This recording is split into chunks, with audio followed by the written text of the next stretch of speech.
Good afternoon. Welcome. I want to welcome everyone and thank you for being here to attend this panel on the institutionalization and criminalization of young people with mental health conditions. I want to thank Children's Rights for putting this panel together. I think it's going to be a really phenomenal conversation because we have some really phenomenal panelists. My name is Abigail Kramer. I am a reporter. I have had the opportunity over the last 9 months to report and write about access to mental health care for children in New York State as part of a project between an outlet called The City and ProPublica. I'm the least interesting and smart person you are going to hear from today because we have some incredible experts. So let me introduce Marco Barrios, who is a criminal justice advocate at the Mental Health Project of the Urban Justice Center. Marco works with people who are incarcerated at Rikers Island to help ensure they receive the mental health services that they need.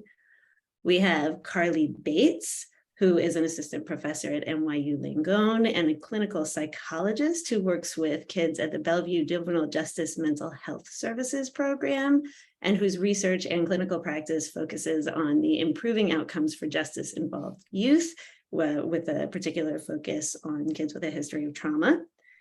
And finally, we have Sandy Santana, who is the executive director of Children's Rights, which advances the rights of children through advocacy and legal action.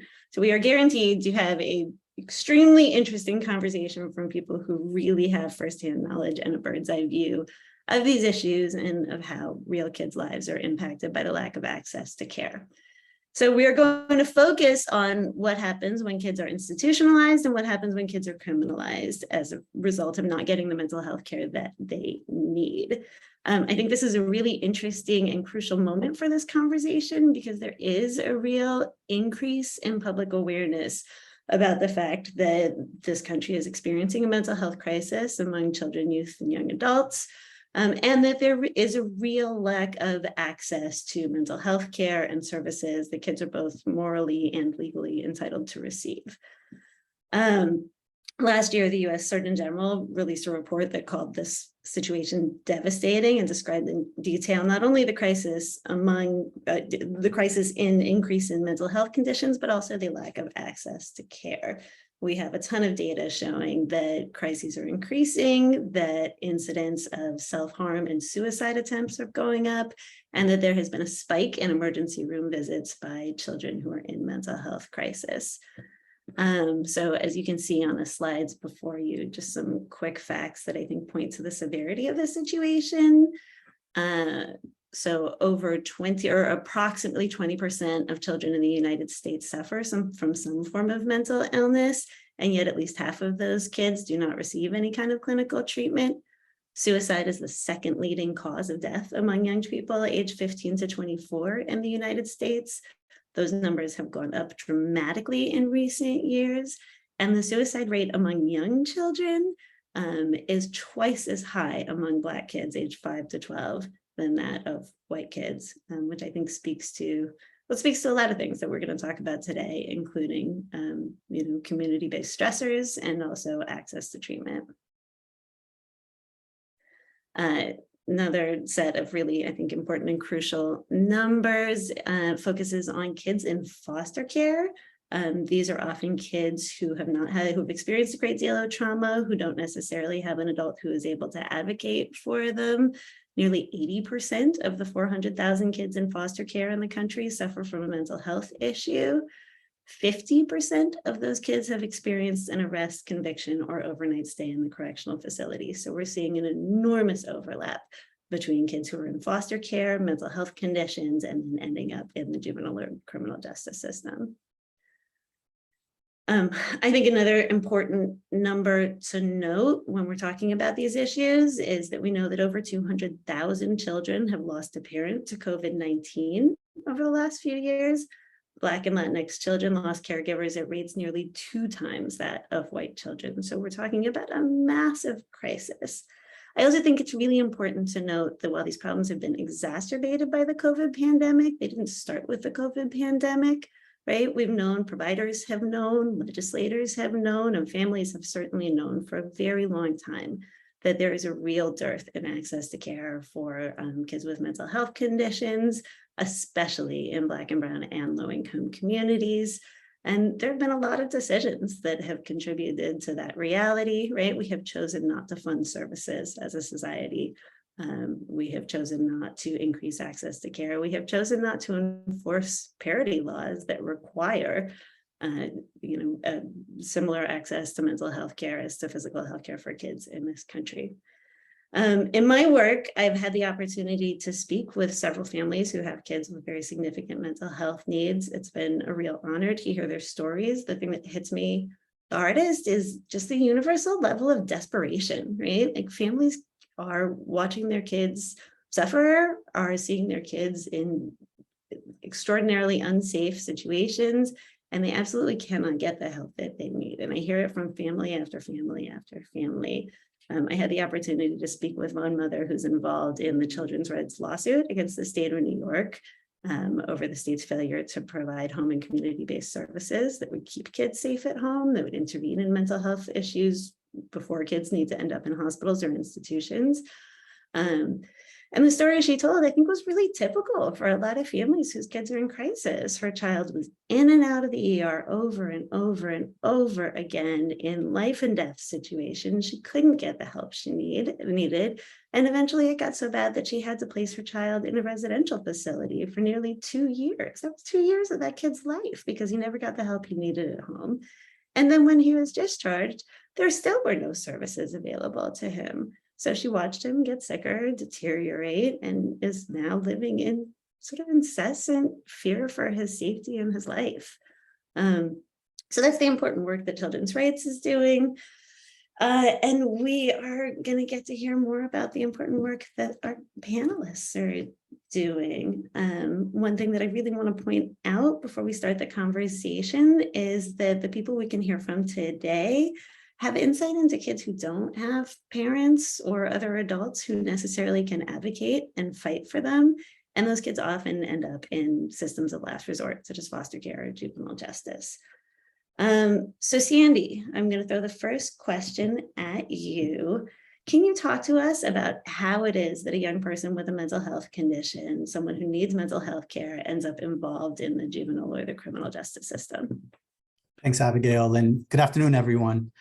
So in communities throughout the country, police are the first to respond to a mental health or a social crisis. In fact, 20% of calls to police have nothing to do with crime at all. 20% of those calls are in response to a mental health or substance abuse crisis. And this is especially true for Black and Latinx youth, who are too often met with law enforcement rather than trained mental health providers.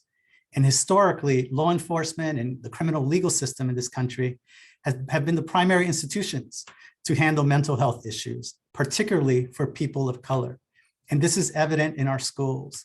There has been an explosion of school-based police officers in our schools since the Columbine tragedy in 1999. There are 14 million students in schools with a police presence, but hear this, they don't have a single counselor, nurse, psychologist, or social worker.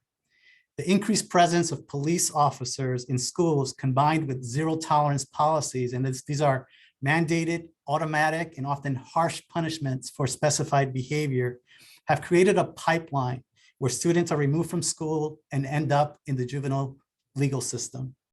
These policies make it more likely that kids will be seen as troublemakers rather than in need of mental health services and supports. This is particularly true for Black children, who are more likely to be perceived as threatening rather than in need of mental health services. And just to give you a sense of the trend, juvenile incarceration rates have decreased by 41% between 1995 and 2010, a very good thing. But suspensions have increased by 10% since 2000, and they have more than doubled since the 1970s. Now, that's not a small matter. A suspension may have life-altering consequences for a child. In fact, all the studies show that suspensions dramatically increase the risk that kids will drop out altogether. And of course, these policies have a disproportionate impact on Black children.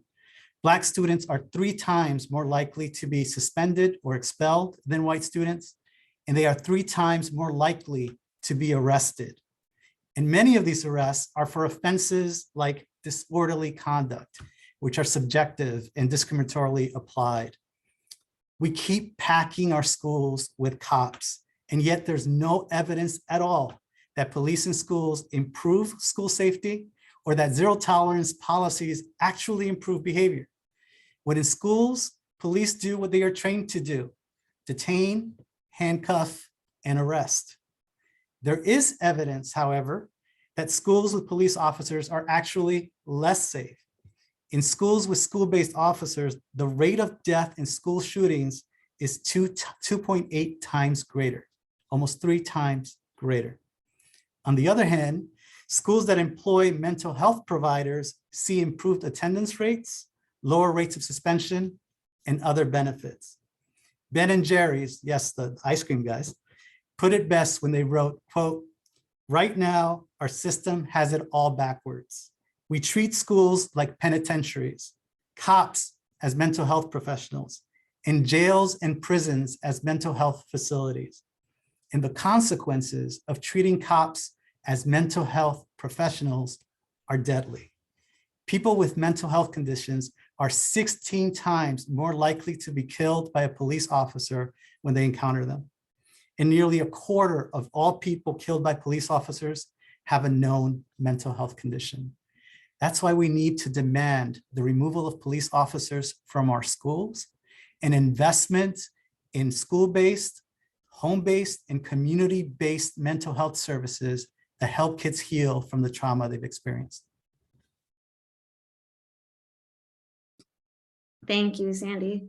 Carly, I'm going to turn it over to you, but I do want to make a call first for to the audience. We are going to have time for a Q&A at the end of this conversation. So if you have conversations that are or questions that are coming up during the panel, please feel free to put them in the chat, and I will do my very best to get to everybody's questions during the Q&A portion at the end.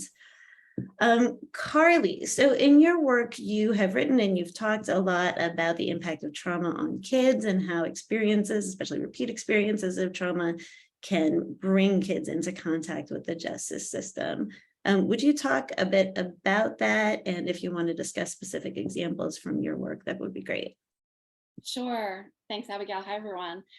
So in general, most, if not all, individuals who experience a trauma in their lives will experience acute traumatic stress reactions in the aftermath of that trauma. That's actually our body's and brain's really normal response to an abnormal situation. So things like hypervigilance, shutting down, irritability, avoidance. But those things typically resolve as time goes on. But for some youth and young adults, and particularly those, as you mentioned, who's experienced multiple different types of traumas or chronic trauma also in their lives, those types of reactions may actually persist and become chronic. So this leads to a state of living in what we refer to as survival mode. And in that state of being, kids are constantly worrying about their survival. All of their cognitive resources are devoted to just staying safe. So now even non-dangerous situations feel dangerous to those youth. And understandably, they react accordingly, right? So I actually had a kid tell me recently, he'd been through so much community violence that now if he even hears somebody walking behind him, he's turning around ready to fight, even if that person is just an innocent person walking down the street. His brain is now primed to be hypervigilant to protect himself. So this leads to responses that we see often among kids who've been through chronic and multiple different types of trauma, such as aggression, right? That they may be being proactive in order to help keep themselves safe. And as you might imagine, those are the types of behaviors that then will lead them to contact with the authorities and then subsequently, being in the juvenile or criminal legal system. And we know now from so many studies that have been done over the last decade or so that youth and young adults in the legal system have exceptionally high rates of trauma exposure. The average number of different types of traumas, so not just one traumatic experience, but different types of traumas for this population is around 6, which is really, really high, much, much higher than in community samples of kids who are non-justice impacted. So there are so many different, I think, examples of this in my work. I think one One example, and this is actually an example, we have a primer for juvenile court judges that I worked on with several other people in different organizations, the National Center on Youth Law, Center for Trauma Recovery and Juvenile Justice, and the Refugee Trauma and Resilience Center. And it's available online if anybody wants to read more about this. But kids who are what we call newcomer immigrant youth, so kids who have refugee status, asylee status, or have fled to the US as unaccompanied minors, are at particular risk for being in survival mode and sort of this chronic response because they have been through unimaginable traumas in their home countries, and then they're exposed to even more when they're in the process of migrating and then even post-migration. So there's a story in one of those documents that we talked about. There was a story of this young woman named Frida, who's 16. So she fled by herself from El Salvador because she was experiencing both abuse at home, but also MS-13 violence that was directed at her family and actually led to the murder of her brother and then her family's safety being at risk. She ended up in a shelter for unaccompanied minors, and then the staff there witnessed her harming herself. And so instead of obviously responding appropriately and getting her the mental health treatment she needed, they actually transferred her to a locked immigration detention facility where she had even less access to mental health resources that she needed, and was basically, locked in her room for multiple hours a day, which obviously is going to make those mental health symptoms worse. And she was, a pretty quiet kid, kept to herself, but heard a staff member at the facility say something that was racially offensive, and just lost it, lashed out, and hit that staff member as hard as she could. Had never had any, examples in the past of her being aggressive or violent at all. And then she was actually charged, forced to appear in juvenile court, adjudicated delinquent, and so on and so forth. So I think that's a really perfect example of a traumatic stress reaction. This child was triggered. She'd been through so much trauma in her life and had never gotten the opportunity to heal or get the resources and services she needed. And also a perfect example of why everyone in the system should be trained to view youth and young adults through a trauma lens. It's really important to be able to recognize the signs and symptoms of traumatic stress reactions and actually respond appropriately and avoid re-traumatizing youth. And perhaps, if that had been the case, this child may not have been charged and prosecuted, or even going backwards, if she had had a more healing and responsive experience post-migration, it's likely none of that would have happened at all. So that's just one of many, many examples. Thank you. It's really powerful to hear how all of those steps play out. Marco, I'm guessing this is familiar territory for you when we talk about how people encounter the criminal justice system, particularly through schools, but in other places as well. And then the trauma that often accumulates in the lives of people who end up in the justice system. Can you talk about how that plays out in the work that you do and what you see in your work with Rikers? Yeah, and thank you for having me. As a criminal justice advocate, well, let me just start by saying I'm formerly incarcerated myself. I experienced Rikers in upstate prisons for a long time. In my role now, I'm a monitor for Brad H class members. Those are individuals with mental health conditions in city jails and getting treatment. That lawsuit was started in 2003. There was an agreement, and so I monitored those discharge planning services that people are entitled to while they're getting treatment in city jails. My other role is as an advocate is pushing for reform in the criminal legal system and investments into the communities to prevent from people going into jails or other institutions. And, currently, I go in once a week into the facilities to do the discharge planning services. Sometimes they'll tell me they receive services, other times they don't. And so I have to monitor that and report it to the law firms who represented the class action lawsuit. In there, I mean, there's no words to explain how, and you mentioned it perfectly, Abigail, the crisis that's occurring in there. we have a human rights crisis, and 2 people just died this week under the care of Department of Corrections. When I prepare the discharge planning services, I make the report, and often they'll tell me if the person has a serious mental illness or not.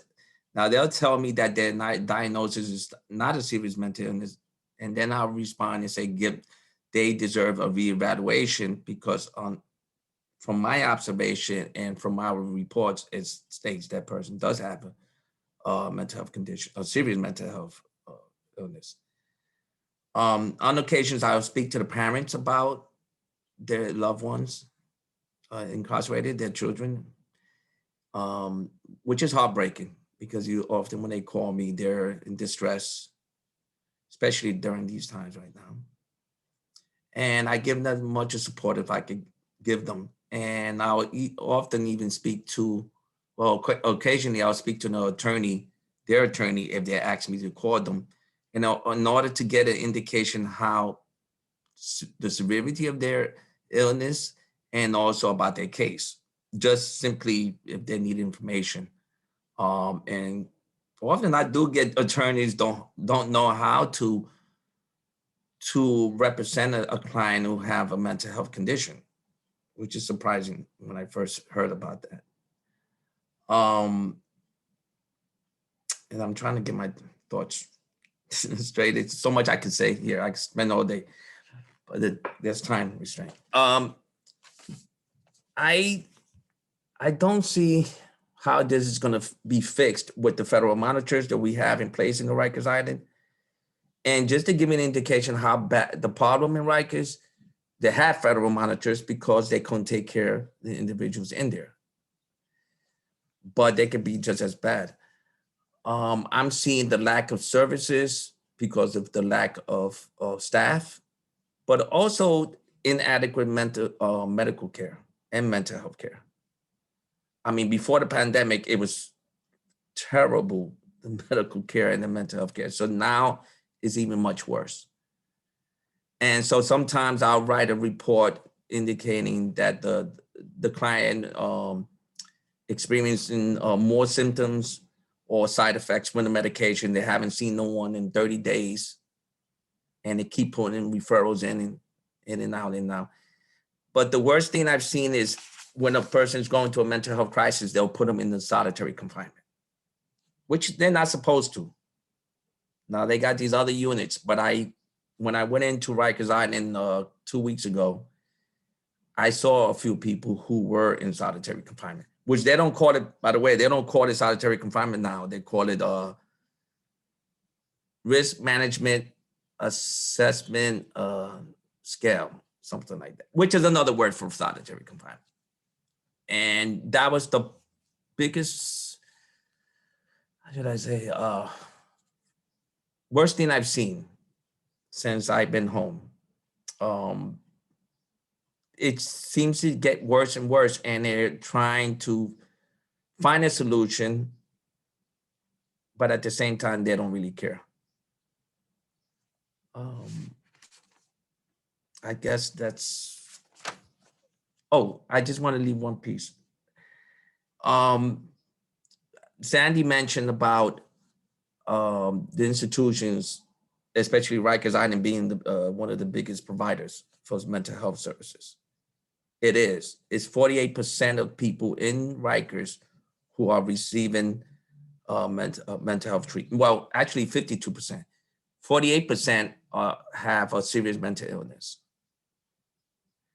So you tell me, how can people get treatment inside a facility, which is a culture of violence? It doesn't give you adequate medical or mental health care, but they keep putting people in there when they have a mental health crisis. So we're criminalizing individuals who have a mental health condition. And we all know that the youth need special care because of their, they're still developing. But you don't see that in Rikers Island or any other these institutions. Sandy, I believe Sandy or Carly was saying that we need more community-based resources. We definitely do need those. And we're seeing more people, more of the budget going towards NYPD and docs instead of education, counselors into schools. I remember growing up, I saw my counselor when I got in trouble, but in some schools you don't see counselors anymore, but you see the police there. So there's something wrong with that. Thank you. Thank you, Marco. I would vote for you talking all day, to be honest.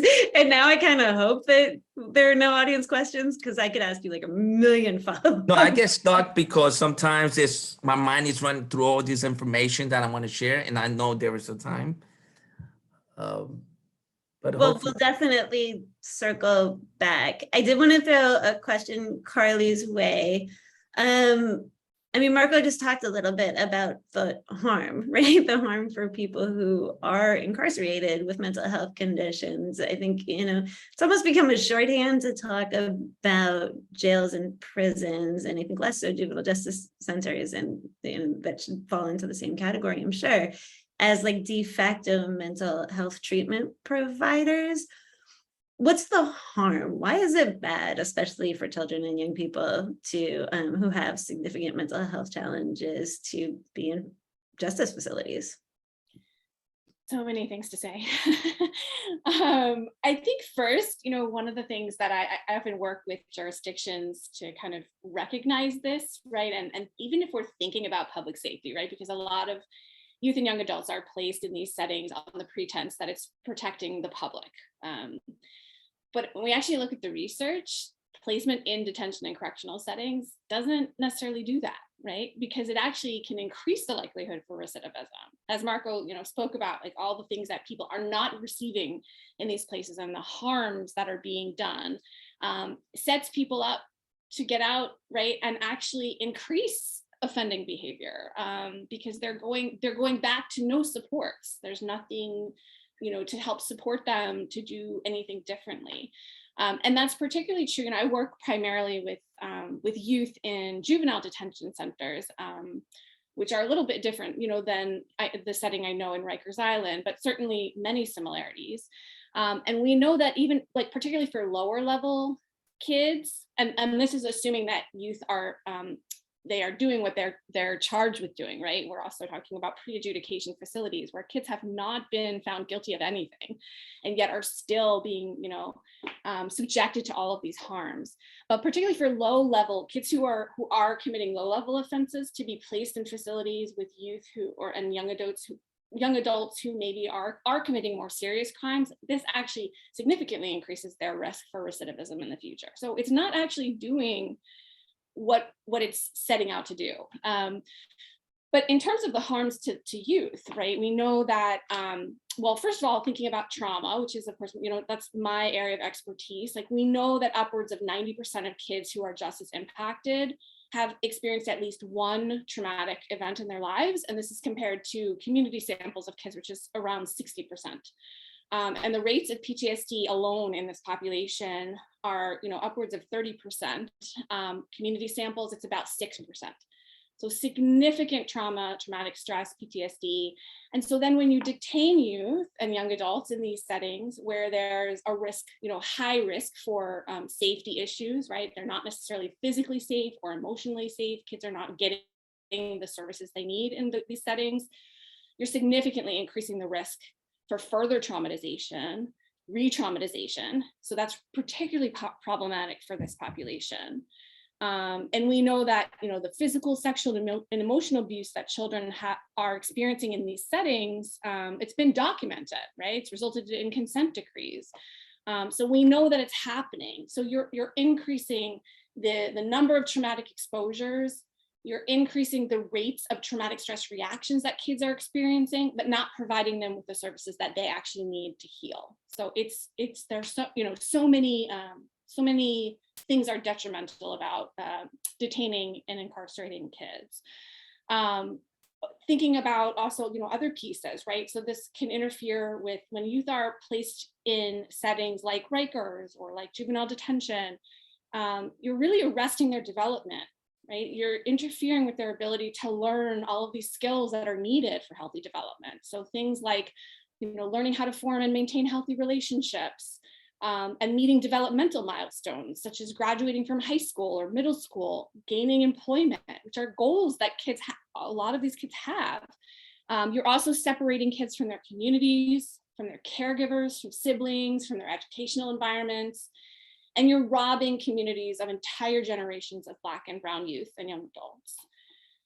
Thinking about the mental health perspective, Marco spoke about this already, but thinking about kids and young adults who are coming in with pre-existing mental health symptoms and serious mental illness can absolutely be exacerbated by all the conditions in these settings, including an increase in self-harm and suicidal behaviors. We saw the statistic at the beginning, the majority of youth in these settings are Black and Brown youth, and the rates are already higher among this population of self-harm and suicidal behaviors. And the juvenile legal system, it's not a mental health system. It's not equipped to manage or adequately provide appropriate mental health treatment. Even if it were, kids should not have to come to these settings to get the treatment that they need. Treatment should be in the community before they even end up in settings like this. The team that I work on, we are actually in the juvenile detention facilities in New York City, but it's really unique. We're a hospital-based team. We provide comprehensive mental health services to detain youth in the city, but it's really rare. Not enough systems actually provide adequate or comprehensive mental health evaluations, let alone evidence-based treatment, or even have counselors that are licensed professionals. OJJDP, the Office of Juvenile Justice and Delinquency Prevention, has documented this multiple times, finding that all of these different jurisdictions, even at the level of juvenile detention facilities, are responding to mental health crises, including self-harm, suicidal behaviors, with things like solitary confinement, which is further endangering kids, both their mental health, their physical health. We just know that there are so many negative impacts on, long-term on mental and physical health outcomes for kids in these settings. So they should really, really be a last resort. Thank you. It's like trauma on top of trauma on top of community trauma on top of Yes. individual trauma on top of trauma. Exactly. Marco, I do want to bring it back to you. Carly talked a little bit about the harm that she sees up front. I'd love to hear about that from you too. Can you talk a little bit more about the harm that you're seeing and the people that you're working with? And if you want to discuss any people's sort of specific experiences, that would be great to help us understand. Yeah, I was just thinking of one person, and if you see me stop, it's because I'm getting a little emotional on this. When I went to RNDC, where their solitary confinement still exists, I ran into one youth who you could tell, the only thing I can think of is if you go to like an animal shelter and you see a dog, and that dog just want to jump on you and wants you to take him with you. Not to compare the same thing, but when I went into the solitary confinement, they only have a slot, very small slot and plexiglass around the bars, where they call it out of cell time, right in front of their cell, but it's still surrounded by plexiglass. So when I got there with my supervisor, immediately the individual just wanted to talk to us, wanted somebody to talk. So we are talking about a youth who, had an average life, would work, go to school, have friends. But you see this individual, you see the desperation in his face. And like all lost of hope. But I asked myself, in those years that I did incarcerated, what does solitary confinement do for a person? It definitely does not deter someone from misbehaving. And the fact that they think that is correcting the person's behavior, I just don't see that. I even asked an officer, I know the response, but I asked her, what do you think solitary, well, it keeps people safe. And I said, do you really think it is going to keep someone safe? In my years of incarceration, I saw people come out of the box much worse, much more violent. And those who didn't have a mental health condition definitely came out with a mental health condition. So we expect people who, take accountability for their actions. But when we talk about public safety, we have to take into account the public health aspect of it. How do we treat people determines how they're gonna in the future, how they're gonna behave. So the treatment in there, Carly said it, it's not meant for no one, especially, but for the youth. I mean, there is one shoe fits all. The treatment they give in there is very minimum, and I hate the word minimum standards, because everyone here in this panel I could tell you what my minimum standards are, and Sandy and Carly could tell you. We all have a different, perspective on that. So, the Department of Corrections that say, well, we giving them minimum standards. But when a person have a mental health crisis while they're in solitary confinement, you're not going to get anyone there to take them down to see a mental health staff, because they got to be escorted by a captain. So we are seeing much worse cases of people, and that's why you're seeing the deaths that's occurring now.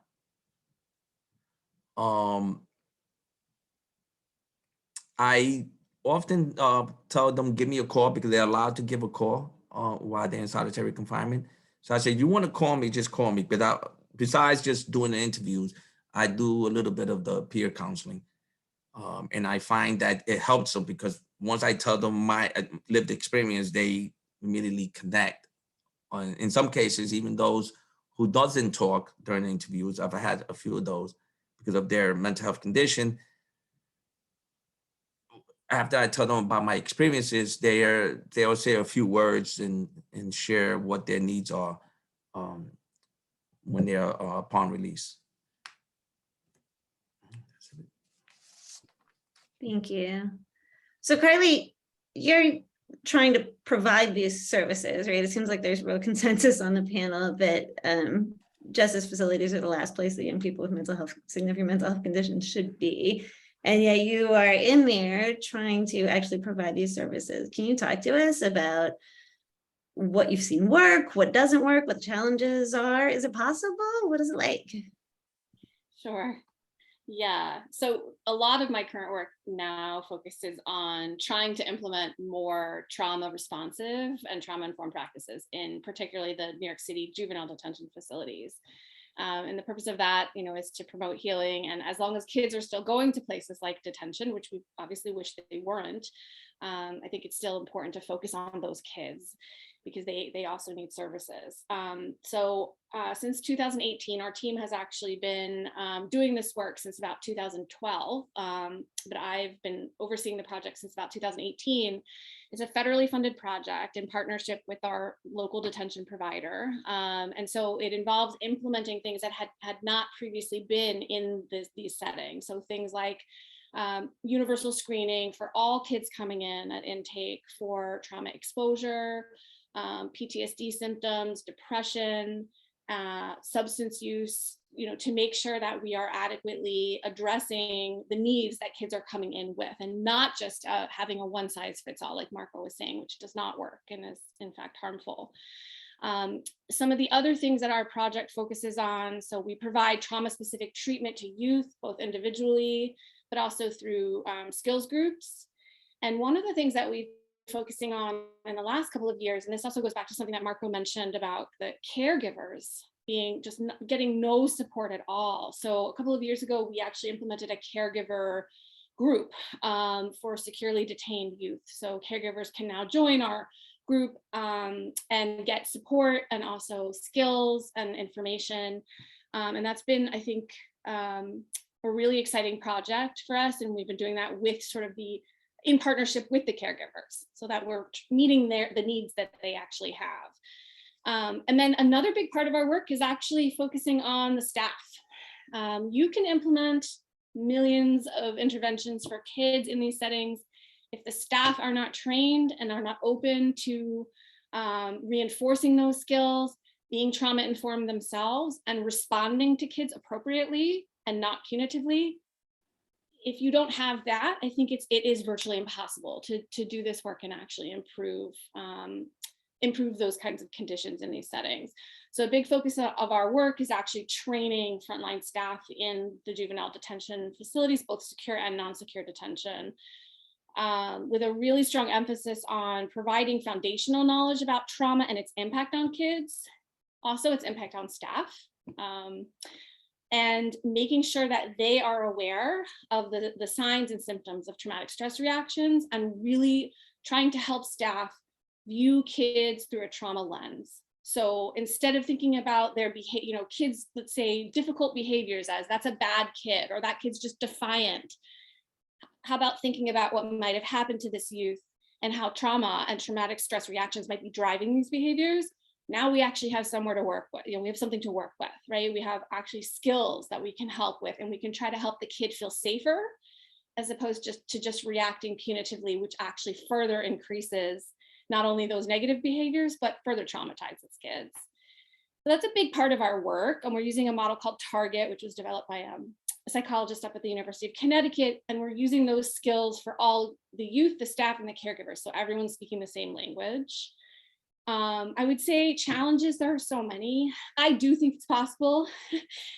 Progress is so slow because the legal system is not set up to be therapeutic. It's set up, traditionally the culture is to be punitive. So it's like every day walking this uphill battle. But some of the greatest success stories, have been when a staff member, like a light bulb goes off, and that staff member can actually talk to us about a youth's behavior using trauma-informed language. It's that, that's a huge success. And another, I would say, like specific story of success was we actually had a kid who was starting to get very agitated because a staff member wasn't using trauma-informed skills and was actually, seemed to be re-traumatizing this kid, and he was having a traumatic stress reaction. And our team recognized this. We happened to be there, and we worked with one of the leaders who was on the ground, who had the training, who actually knew the skills, to basically ask him to stop the security team, which is about to rush in and like handcuff this kid, which was going to make things so much worse. We asked him to please give us a couple more minutes so we could all work together to actually provide this kid, to try to de-escalate him by helping him feel safe. And we were able to do that, which was really unique in that setting. And the youth de-escalated, we helped him feel safe, and that did not actually happen. Security team stayed outside the door, never came in. It was beautiful. Those examples don't happen every day, but just seeing that happen, a few times over the last few years, I think it tells me that it's possible. So. Thank you.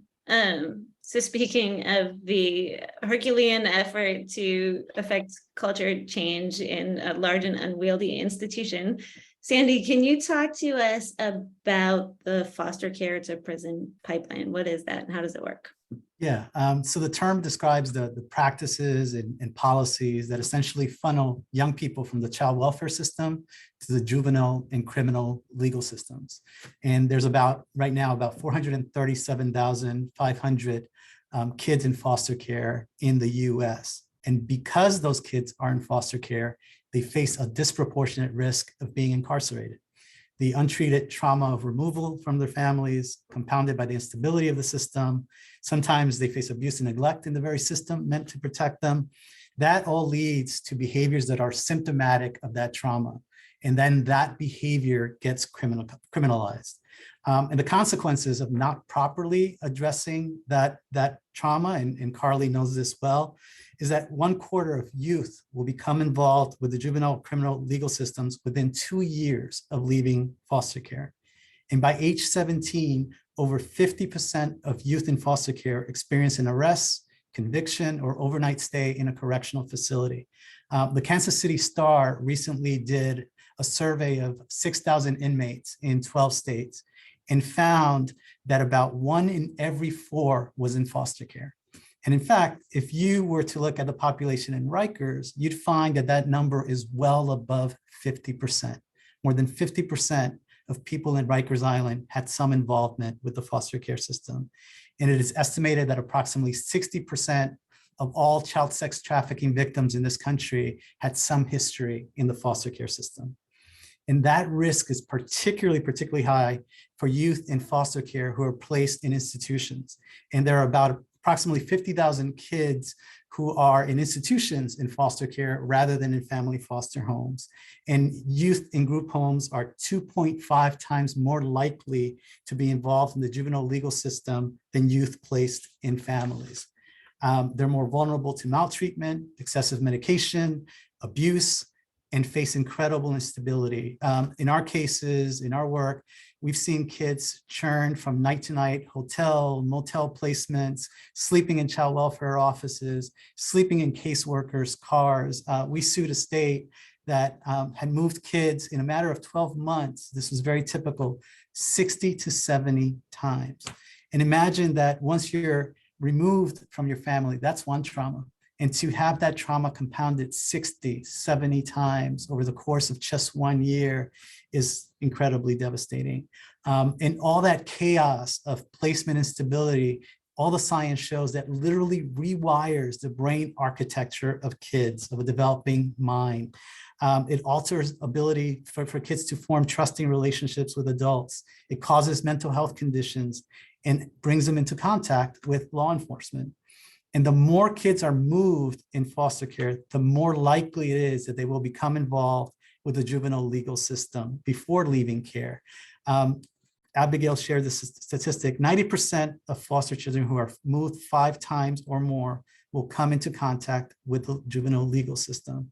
And this is especially acute for Black and LGBTQ+ youth who once are in foster care are more likely to be in group homes and are more likely to face this extreme housing instability I talked about.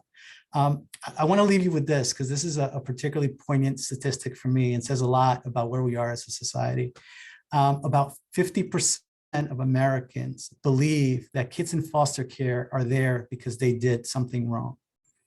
Any child in foster care, 50% of Americans think that child is there because he or she did something wrong.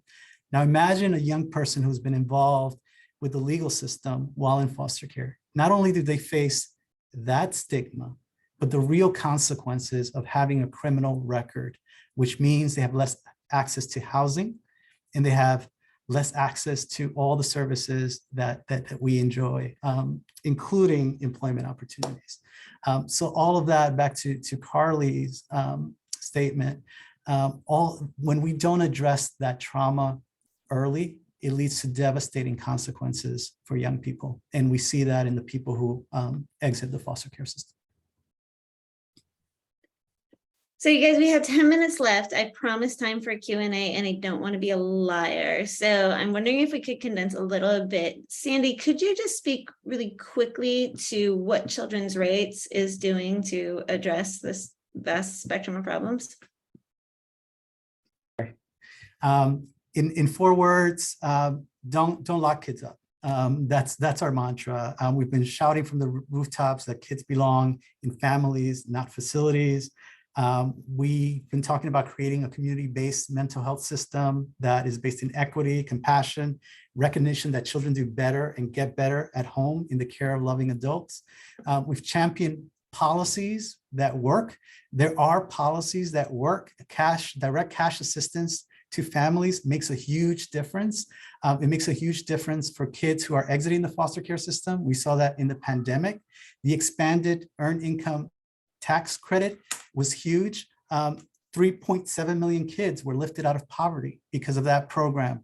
And it reduced the poverty rate by 30% for kids in this country, yet Congress let that expire. In terms of our work, we put out a report called Families Over Facilities that argued for complete deinstitutionalization in this country, except for some very narrow circumstances for some kids that truly need it for a short period of time. That report included a toolkit for states to apply best practices to reduce institutionalization in their agencies and their states.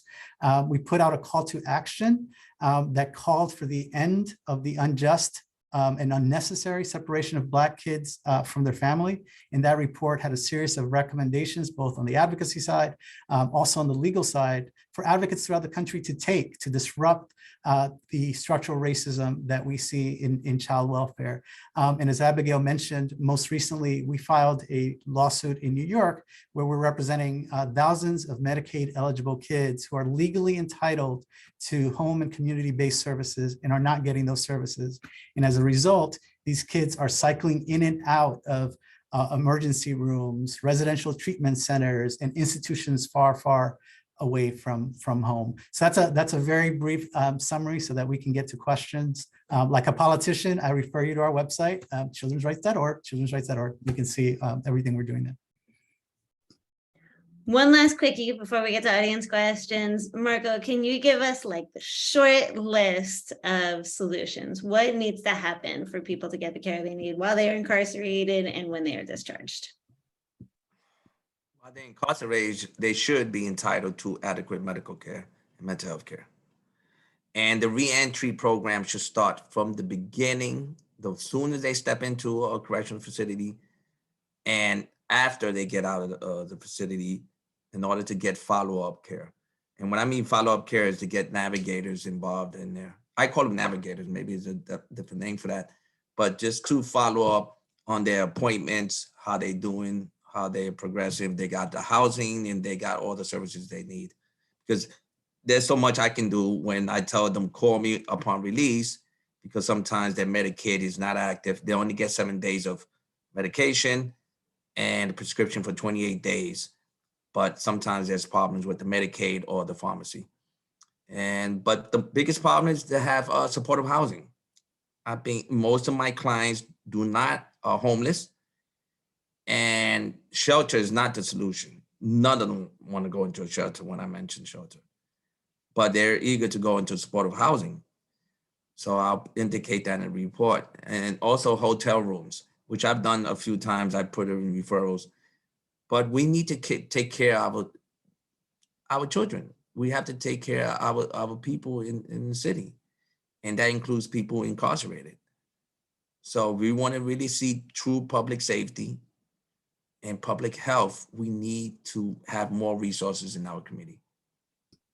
Thank you. We have some great questions, so I want to get to them. Just before we do, I want to let everybody know that everybody who registered for and attended this panel will get an email from us with a link to the recording of the panel with some of the data points that we discussed at the beginning and with actions that folks can participate in to call for change. Here's a great question directed to Sandy. So if the current package on gun violence passes, how do you see school hardening and student threat assessment aspects impacting the criminalization of kids? Are we going to be policing our schools more? What will the impact on kids be, especially Black and Brown kids who are already targeted by punitive school policies? Sandy, I'm giving you 2 minutes. Thank you. Ostensibly, the new gun package doesn't focus on hardening schools even further. But as you know, communities make these decisions on a local level. And this is all tinged with political ideology. So even when you see in Uvalde that actually the police presence there did not add to the safety of the students at all, that the response was botched, you still have in many communities the argument that we need to arm teachers, that we need to have even more security features and even more police officers in schools. So unfortunately, I would have hoped that the message coming out of Uvalde is more mental health support, and everyone talks about mental health and the fact that the assailant had mental health issues, but there isn't enough focus on the fact that resources for that child needed to be there, that child needed the mental health supports in schools and needed those to be accessible in his community. And instead, the focus in many communities, and particularly in those that are like to talk about the Second Amendment and protecting the Second Amendment, is actually bringing more police officers into these schools, without regard to the fact that that was a failure in Uvalde. Thank you. For Carly, there's a question here about assessments, right? Particularly when kids maybe are arrested or when they're kind of encountering the justice system. The question in particular is, have you seen a model where kids and families meet with a pediatrician for a trauma-informed holistic assessment in partnership with a mental health assessment? I'm guessing that that's an ideal. How do assessments work and how should they work? I think that is a great way to structure an assessment. I have not seen that. I have seen that actually not in the legal system, but outside the legal system. I think there's actually been a big push, particularly around screening. So there's a difference between a screening and assessment. A screening is typically shorter and is really sort of trying to pick up, anywhere that a child maybe is, experiencing particular symptoms of depression, for instance, or anxiety or PTSD. And then if they score high in a screening measure, then that is, for a mental health professional to then go on to do a comprehensive assessment, which is a much longer process involving more collateral information. But I've seen a big push to have more screening done in pediatrician offices, trauma-informed screening, in partnership with a psychologist or a social worker who's actually in that particular pediatrician's office, helping the doctors to be able to do that. And I think it actually works really well. And that actually helps to get kids the services that they need, because now you're screening them for mental health issues. It's not actually a really long battery of tests. It's done within sort of the safety of a pediatrician's office. For many families, that feels like a much safer place. And then kids can then get the services that they need from there that are targeted to their needs and not just one size fits all. In the legal system, that should be how it works as well, but I have not seen it work that way. I mentioned our intake process, which is something, we screen all kids for mental health issues as they come in to make sure that we're giving them the appropriate services, and also so that we know where and how to refer them when they leave detention. But as Marco said, the reentry process, it's so lacking in available resources, and there are a lot of clinics that won't even work with youth who are in justice involved, which is a huge problem.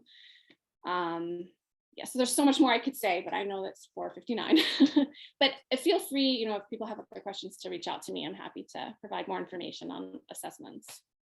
I want to know more about clinics that refuse to work with youth who are justice involved. It happens a lot. They're not supposed to, but they find reasons not to because they don't want to get involved in the legal aspect of things, and people are afraid of being subpoenaed and all these things, and they won't work with our kids, and that is not okay. It's illegal, it's unethical, right? But it happens, and so we have a really difficult time sometimes finding appropriate services for kids when they're being discharged, even in New York City, where there are a lot of available services. So. Well, that's quite a note to end it on. Thank you. You guys, this has been a really fascinating conversation. I've learned a lot. I'm sure that our audience has learned a ton. I wish that we had another hour to discuss things. Again, everybody who's here will receive an email with a link to actions that you can participate in, and to a recording of the panel. Thank you. Thank you for sharing your time. Thank you for sharing your expertise. It's been a great conversation.